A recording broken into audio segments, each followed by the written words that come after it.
On this week's episode of GeekStorm, Sean and Mike are going to talk about the brand new James Bond flick that just hit the theaters. We're really not going to talk much about Peanuts because neither of us saw it, but we can talk about the fact that nobody's probably going to see it. George We're Washington also Carver going Peanuts, to bring up a massive amount of comic books because Marvel is completely dominating the thing. A heartwarming story about a terminally ill fan that gets to see Star Wars, and Mike has an awesome premise that may blow your mind surrounding Glenn and The Walking Dead. This week on GeekStorm.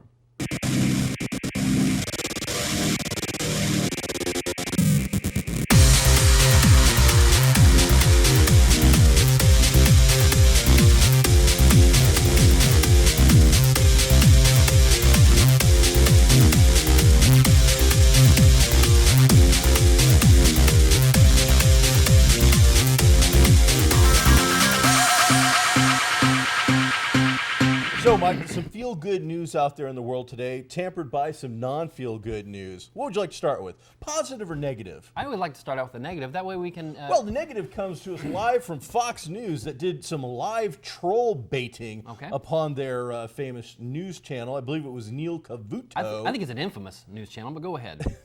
They brought on a Star Wars fan and then a woman. I don't know what she was. She kind of looked like some, I don't know, normal looking. They're all good looking people.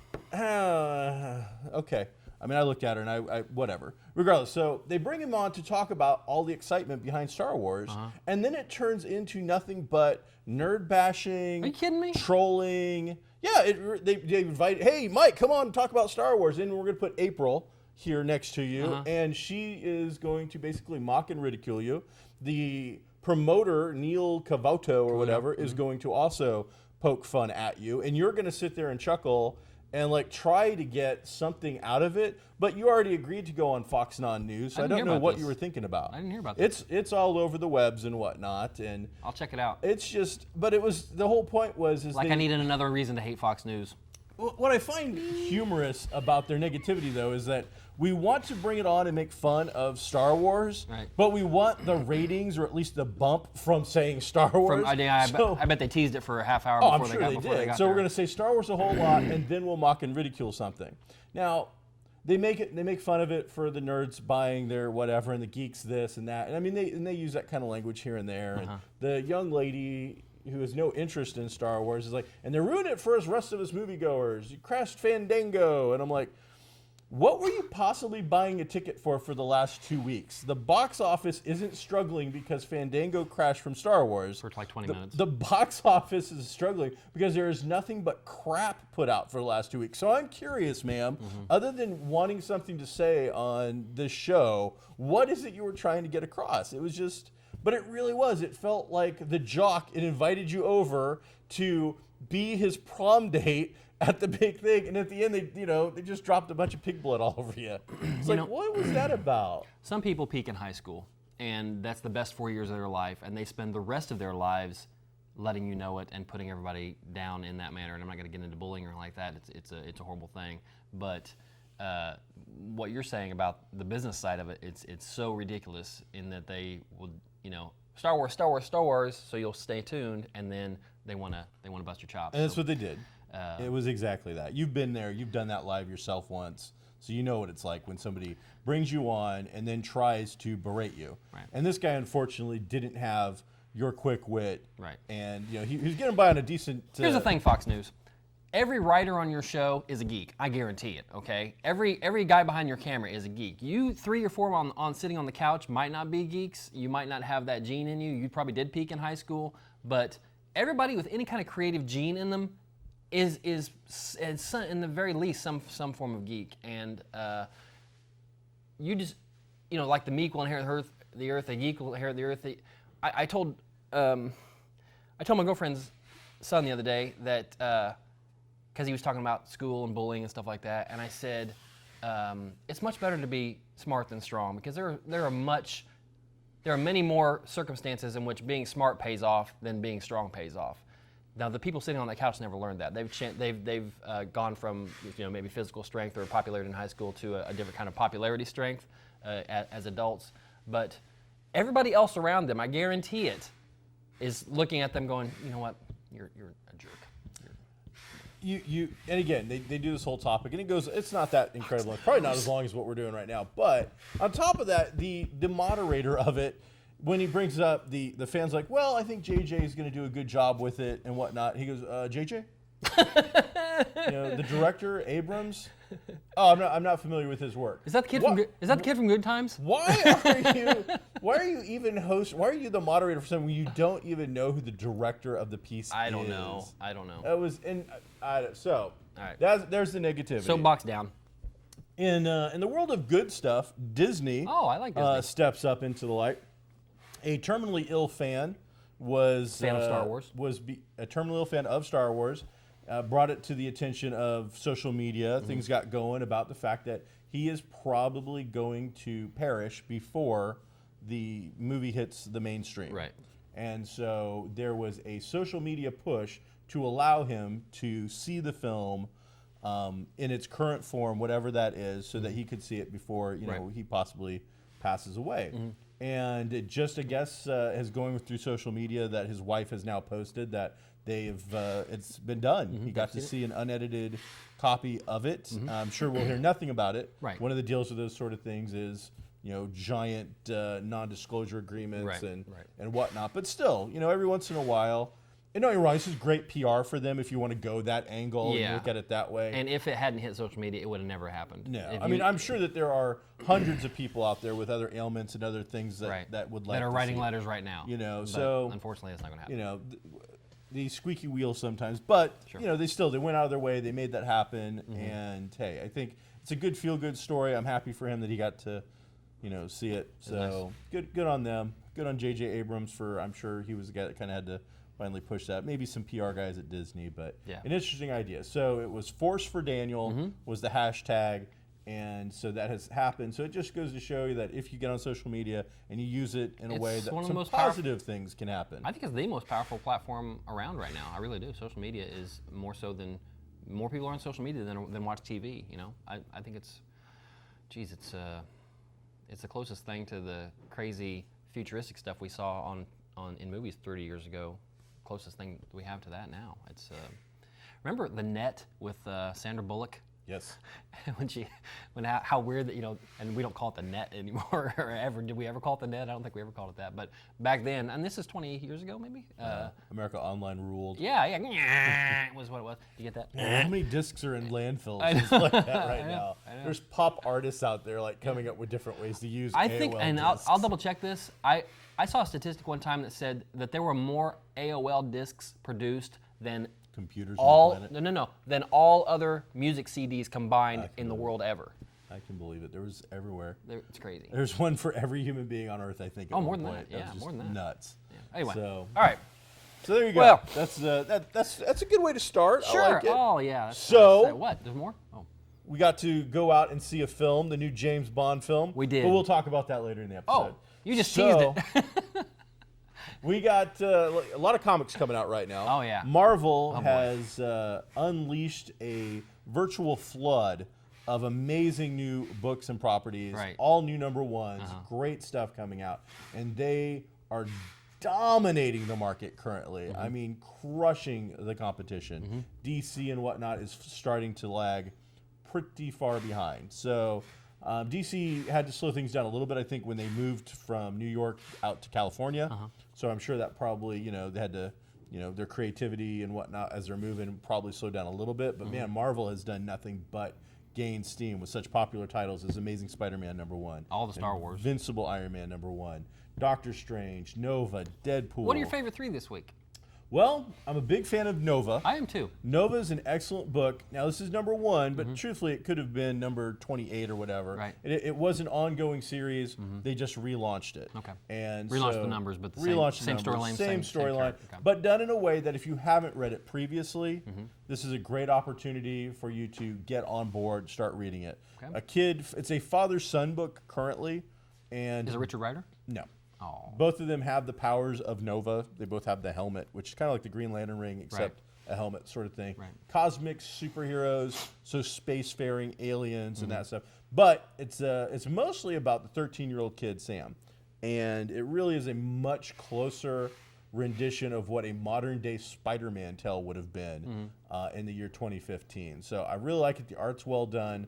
The pacing is really put together well, and the family dynamic is put in through the paces in a way that is fun as you see some of the family drama and whatnot going on. But still, and one of the things I really liked about it is that it allows an 8-year-old to read the book and a 60-year-old to read the book, and they will both get an entertaining time out of it without it being dummied down to be an all ages kind of book. That's good. So it's kind of a classic old school story. Cool.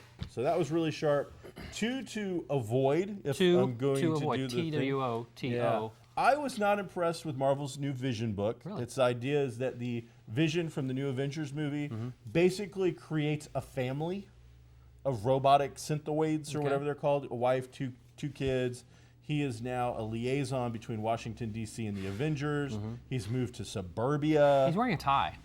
The whole thing is he's trying to live like the normal June Cleaver-y kind of life and what goes on with Like it. Day That Tried to Be a Human? Yes.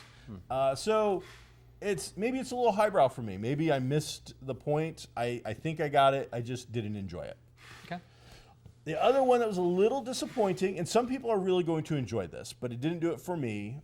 Drax #1 follows the big man crusher from Guardians of the Galaxy. Drax the Destroyer? Drax the Destroyer. Is the Drax in the comics right now, is he the dumb Drax, or is he the ones we see like in the movie? He's kind of like the one in the movie. Okay. He's very literal and whatnot. Okay. Thing about this is its big going to point is that CM Punk, the former WWE professional wrestler, heavyweight champion, is the writer. I see. And he's green. And I'm not saying he's bad. He needs some time to develop. I don't think the way to develop him was to let him write. I think there was one short that he did and then give him his own series. Now, they are backing him up with another writer, Colin Bunn, who's he's got some chops and he's been around a little bit. He knows what he's doing. But it's a weak start. It needs to be polished a little bit more. I think that his name and his popularity from something else is what helped him land that gig. So a little disappointing on that aspect of things. Collectability market. Avengers Infinity Verse just came out. These books, these first initial prints, are all supposed to be destroyed. There is some foul up with the pages. They're out of order. They're missing some pages. And this is like a $5.99 book. So Marvel and Diamond Comics, the distributor, sent out letters to all comic stores the night before they were to go on sale saying all of these books are to be destroyed. They're going to send us a fresh batch at no extra cost to replace these copies. So if you're on the market and you can find the original non-destroyed version of Avengers Infinity, I would highly recommend it. It may go up to $6. Maybe it doesn't do anything, but it'll be a conversation piece and a fun book. 2 trade paperbacks to check out, Copperhead and Kanan. You're familiar with the Kanan character from Rebels. Great book. Shows him as a Padawan going through and learning. And what happens, the very first storyline is Order 66. And what happens right afterwards. Right. That's Copperhead when Fox News takes over. is a spaghetti western mixed with Star Trek and just a tad bit of Firefly. 2 of my absolute favorite books. Really enjoying those. Speaking right of now. spaghetti western, have you seen the trailer for this movie called Bone Tomahawk? Yes. I want to see that. I think my buddy Derek got an illicit copy. I have a copy this morning, and I'm going to watch it tomorrow. All right. It looks I good. might come over and watch that then. Might be at work. Because I want to see it. Well, then I might come over to work and watch it. All right, I don't you know. watch it. I don't You guys go to the market first to get some food. Nobody goes to the market anymore, Grandpa. All right, what's next? What would you like to talk about, What Mike? did you say? Well, let's talk about that movie that we got to see. That new James Bond The 007? movie, Spectre. Oh, boy. Which is out in theaters this week and will surely bring an end to the drought of box office doom. First off, I was that's been going disappointed on. in Spectre because when I got there, I didn't see there was no green cape, there was no white. Nobody's going to know what you're talking There about. was Spectre. Even comic fans aren't going to know what you're talking about. Well, here's the Spectre right here. I mean, No, this is what he looks like. No, because it would mess up our blog, We don't have one yet. our podcast. Our podcast doesn't exist yet. It will. There's 105 episodes worth of material to draw upon. I know. So, what did you think overall? Honestly, Yes, we want these people don't watch us for you to be insincere. it was another in a very tired franchise for me. A lot of more of the same. It had nods to some classic stuff, classic material. I felt like it was really pushed down your throat how they retconned Blofeld to be the orchestrator of everything that Daniel Craig's done, all the Daniel Craig movies. That seemed kind of cheap to me. It felt like the last Bond movie, the way they wrapped up the two. Let's say the last 15 minutes or so. Felt like they were thinking, okay, this would be a good bookend for at least Daniel Craig, if not all of them. We've put it all together, but it won't be because after the credits it says James Bond will be back. I think every single one says that, though. Okay, and I'm sure it will be. What they need to do is they need to wait 5 years. Okay, wait 5 years, restart it. Daniel Craig's great. He's probably one of my favorite Bonds, but they need some new ideas or something new other than, okay, we need gadgets, we need international locations, and we need a hot chick. All right. And the car. See, now I think you're missing 2 out of the 4 things you just mentioned. Go. There was virtually no gadgets in this film. We saw a watch. And a car that did a couple of things. Right. But even the watch, really, compared to James Bond gadgets from the Roger Moore 80s era, was nothing. Right. And the car itself was something we've seen done a gajillion times. So very few gadgets. Sure. As for the James Bond style of woman, not, let's bring all one of our female fans in on this so they'll hate April's us. a fan. April pretends to be a fan. They have made, in the last couple of Daniel Craig movies, the Bond girls very obtainable. The James Bond girl used to be the super crazy Victoria's Secret model up here. Right. She's now become like the girl next door. Except for Terry Hatcher. That you really have a good chance of maybe getting to go out with you on a Saturday. I'm not saying that any of these women aren't beautiful, but they are not that crazy, over-the-top, unrealistic version of a woman. These are much more realistic women that I think would exist in the real world. I mean, in the very first scene, we have a beautiful Latino woman who really is absolutely stunningly crazy gorgeous, but that might just be me. The second woman actually looks much older. And he never went back to her. He says, I'll be right back, and never gets back around to it. I actually thought that the big opening, their big action scene would end with him landing walking a helicopter back. right on the thing and then walking back in. That's what I thought too. Second woman she looked like she was probably pushing, mid to late 50s. But it's okay because James Bond, he didn't, Discriminate. He didn't. And then the other woman just looked like a normal girl. Okay, the second one was Monica Bellucci, and I'm almost positive she's been in another Bond movie, maybe in the last 4 or 5 anyway. So it was weird to see an actress that's already been in a Bond movie, although it was maybe a Brosnan movie, being one again. Another one. But not to get too off track, I didn't think it was a very good film overall. I really liked the initial Daniel Craig rebirth of the Bond franchise being an everyman, that more believable character, the less gadgets, more intrigue. But now after 4 films, we've gone so far away from it that James Bond has now kind of lost that luster and that fantasy element of fun. There's nothing fun about any of the Daniel Craig movies for the most part. They're good. They're action dramas. They've got good adventure. I like to. But even Sean Connery used to have a few dry, kind of really funny, cool things that he would say. There were some comic beats in this one, not a ton, but there were some. I think there were enough comic beats in this for a James Bond movie. And I don't dislike Craig at all. Like I said, I think he's one. I think he's good. Casino Royale is probably my favorite Bond movie, and probably maybe because it's in my era. But GoldenEye for me is my favorite. I know you like that quite a bit. But I just think that the franchise itself is. Plus, it was super long. They all are. There's not a James Bond movie that's not. It was at least. I think it was 2 hours. Yeah, it was 2.5. They are all that way. And I like that. I wanted it to be over. And I think at the end of the second act, I was like, okay, cool. Oh, wait a minute. This one felt so play by the numbers. Some of what you said where they're trying to jam in a retcon of him. Chris, my wife, she figured out immediately when they showed a burnout picture. She's like, oh, that guy's that guy. Right. I mean, it was so cookie cutter this time. In the third act, I would say, towards the end of the third act, we think the bad guy's dead, but we all know that there's another half hour coming. He's not dead. The only thing they didn't do that would have been incredibly predictable, I was like, oh, they're getting ready to do it. Oh, they're getting ready to do it. When Bond walks away, tosses his gun away, is if Blofeld, who's on the ground in defeat, if he would have grabbed an ankle holster and shot him, but somebody else would have shot Blofeld, maybe the girl or somebody. Gotcha. That didn't happen. But like I said, at the end, he kind of threw his gun away and went and got in the old classic car and took off. And Now, did you do any research on that?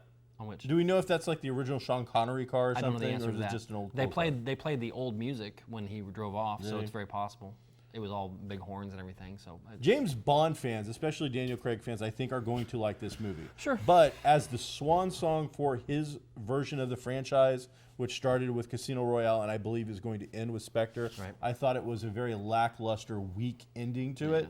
He gets the girl, he drives off into the moonlight, basically. But the thing is there's been so many girls, and this one has no more connection to him than any of the others. Yeah, In fact, they really- being less connection. they were telling us what this big love was, and I didn't see it at all on screen. I didn't see any chemistry with them at all. No, not at all. that It didn't build. But like never she's the felt- one he's going to walk away from it all for. Yeah, I didn't see that at all. None of that worked for me. No. As I said, I thought the whole thing didn't feel big enough. I am ready for them to go back to the more humorous, over-the-top version now. I had a great time with this version. You mean like Moonraker, like Roger Moore Yes, style? absolutely. I Wow. want to see crazy gadgets. Okay. I want to see. At this point, give me triple X with Vin Diesel. When Batista was in, Dave Batista was in it, I kept thinking, I wonder if he could be their new Jaws. You know, the guy that just shows up every once in a while. Did he die in this movie? We don't. That was disappointing because you don't really know. You I don't assume, but I thought when they did that to him in the middle of the movie Yeah. that he was going to pop back up again, Yeah. even though it seemed unrealistic, but he didn't. So They should have a continual character like that. That'd be kind of cool. That would be Batista, fun. Batista could be doing. So that is the James Bond thing. Now, this week in television, Oh. we had a flashback episode of The Walking Dead. Oh. And a pretty good, well put together Probably on time. episode. We got 90-minute episode featuring not the origin of Morgan, No. but the transformation Right. of Morgan Right. into the Jedi Master that we see is. that he is He's now. a Zen And master. We, Him and we Phil met Jackson. his Yoda, and we met his R2, Uh-huh. and then we saw the growth and all of that. Mm-hmm. But during that, as much as I love Lenny James, Lenny James. and I really enjoy Morgan, he's one of my favorite characters on the show. Mm-hmm. A lot of people are disappointed because there was nothing else done With Glenn. this week. Well, not even just Glenn. They're also spread out. We're all wanting to get stuff going. Yeah. Now, you have done some research. I have. And in your research, you have discovered I wrote a paper. that everything is going to take place in just one day. Yeah, This the whole season is The showrunners have said the entire season is going to take place in one day, and I think Walking Dead, We even mentioned 24. before I found that out. We even mentioned last week or the week before how it seemed like everything so far in the first 3 episodes had taken place in maybe 3 or 4 hours. Yeah. Other than flashbacks. So yeah, the whole season is supposed to take place in one day. And after looking at just a ton of fan theories and everything's fan theory at this point. sure. This is what I think is going to happen. I think Glenn's going to get out of that situation. He's not dead, or he's not eaten anyway, which is weird to make that. Zombies did not; those were not his guts being pulled out. Right. Something's going to happen for him to get out of that situation, whether it's a loud sound or something where the zombies take their attention away from Glenn long enough for him to scramble under, scramble in, scramble over, whatever he does. He's a scrambler. Yes. And So he was known for it. right. And this is complete. This is all fan theory. This Yeah, is just you thinking things out. Yeah. All right. Because I don't know anything anymore. No spoilers I here. don't know. It's just two guys Right. spitballing what could happen. So I think he has been bit, or at least He's going to get bit at some like point. Right. Somebody's going to get a hold of him, but he is okay. The character of David that we found last time we were with Glenn, the one with the note, writing a note to his wife, and he was walking with somebody. I can't remember who he was walking with Michonne, telling Michonne his story, how he was lost, he lost his wife, and then things were going really bad, and then he found his new wife here in the post-apocalyptic world, and everything was going great, and he knows he's bit. He just wanted to get back to her. He just wanted to tell her he loved her before he succumbed to the virus and died and reanimated or whatever. So, but he didn't get to. He gets swallowed up whole on the fence. And now we have Glenn, who that story is very near, Glenn's story overall arc, and so I think that we'll see this long season of Glenn knowing he's bit. We might not know it for quite a while, maybe not towards the end, but he'll hide it and just want to get back to Maggie. That's all he wants to do now is get back to Maggie, to be able to tell her the things he wants to tell her, to be able to give her the watch, or they kind of hinted at that earlier. Say the things he wants to say to her, and may even go out in a heroic manner, even though the way he got bit was not great at all. But maybe the way he actually goes out might they might be able to do that, and we'll find out. I think anyway that this will be the day that Glenn died. This whole season is the day that Glenn died. That's what I think. I think it's an interesting fan theory. I think you put some thought into it. It works on a lot of levels, a lot of beats, good drama. My only real problem with it is that David, the guy you're talking about, the guy that is the whole reason for this theory, said none of this to Glenn whatsoever. Right. All of it is focused completely on Michonne. Right. When he had written a letter to his wife, Right. Michonne is given it. She then puts it back on him, says, no, you're going to deliver it. Then they make a big deal about the fact that when he gets attacked and is destroyed, the note falls out of his pocket and Michonne sees it. Right. So, whereas I agree that everything you're saying points and interweaves really well with the Glenn story, none of the stuff they actually did had anything to do with Glenn. It all had to do with Michonne. But here's the thing: as it's told to Michonne, as Michonne sees that letter, it's told to us, and we see that letter. Sure. I think that's a plot. It's a point for us, not necessarily for Glenn. Glenn doesn't need to know that. He knows that he already knows his own story. It's just something for us to see an arc of how they want the characters to go. But again, who knows? I just think that if they're planning it out to do that sort of thing, and they're using that as a device to kind of foreshadow it and give you that kind of piece of it, you would have made sure and it's a pretty simple change. You just put Glenn where Michonne is, you put Michonne where Glenn is, and then you have Glenn get trapped right next to that guy. That would have made it a little more not necessarily obvious even, but just it would have made more sense to me. Then I don't understand why you would have done this big build up with Michonne with that story. I get what you're saying that we got it figured out. Yeah. But if you're gonna do that kind of theme, then I think the theme has to be more consistent. I think that would be super heavy-handed if they did that. Could be, I think but they tried to be television. It's television. You can't be subtle anymore because 3 hours after the show aired, there were 1,000 theories as to what's going on. So it's hard to be subtle anymore. And the thing that I don't like about my theory is what you brought up, is the great death that he has in the comics and how that would kind of throw that away. And that was cool, and I want to see that. And I want to cheat it. So hopefully they don't do that. I don't know. Now the rumor is going around that an actor has now been picked to play Negan, but I don't know that I buy it. I don't know. It's Gillihunt, I believe. I know him from Raising Hope, where he is just a great comedic mind, but I have been told he has done other roles where he's been more serious. If he's Negan, I am really going to have to break my mental image of him being the silly, funny guy on Raising Hope. Yeah, it is a big change. He played.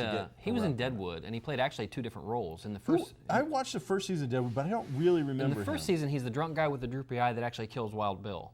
Okay. In the second and third season, he is the very sophisticated frontman for William Randolph Hearst when he comes to town, Joe McCraney. So he's got his own problems anyway, but he's just very New York and scary too. So he's done a lot of and he was in this last season. He was the bad guy in this last season of Justified as well. Huh. So he's done a lot of I didn't know that. Yeah, he can be scary. Cool. Well, so I think it's a very good theory. It's fun. It's well thought out. I hope I've it's got a not theory. right. It doesn't matter. It doesn't. It could be bunnies. I hope that you're wrong, just because I do think it's not what I want to see. Yeah. Now, however they work that out, right. But whatever. So I know that Constantine just appeared on Arrow. We're going to talk about that in heavy detail next week. Okay. This week, I just saw this morning, Netflix put out an all-original new anime called The Seven Deadly Sins. You're not a big anime guy. No.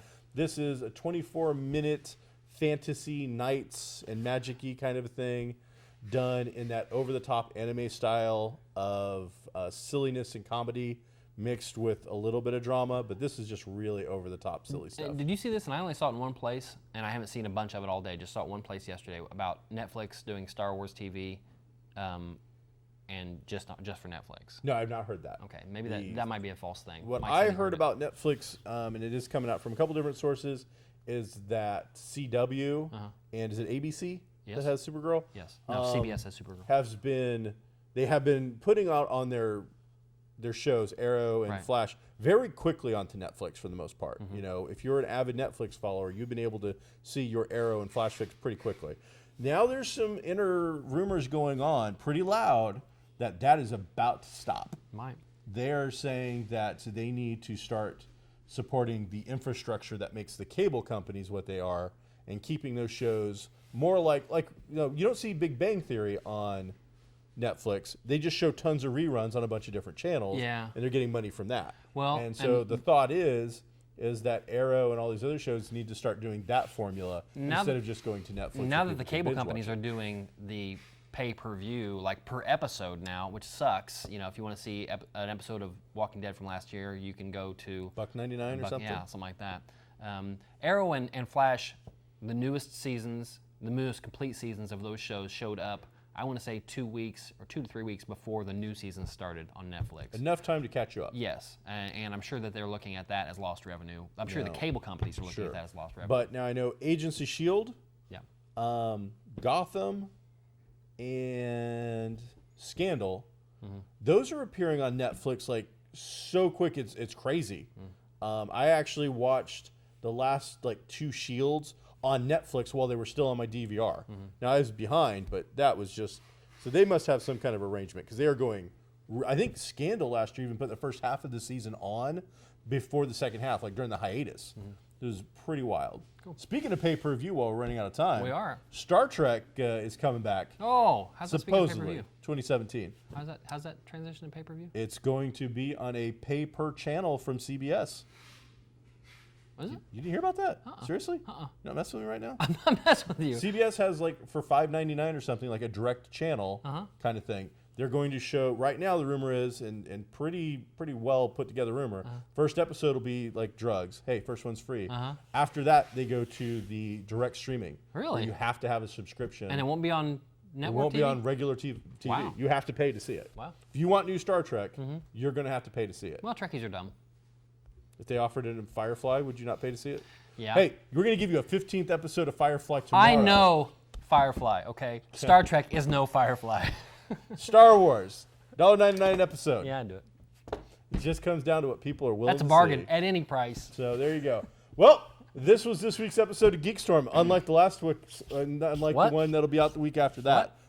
Maybe. Wow. We'll see. I'm Sean Hilton. He is. I own Comics Cube. You do. I put on a Comic-Con called the Kokomo Con. Where are we? We're with Mike. No. You know what? What? Mike, thanks for being here today. Why? Mike is like, Shut up. he's like my Lucy Van Pelt to my Charlie Brown. That's who Mike is. We're live. Yep. We're always live. Thank you. At Kokomo Toys and Collectibles, the finest toy store in the entire Midwest, if not the entire country, if not North America, if not the continent, which would be North America. If not, it's the best. Come give them money. We'll see you next time.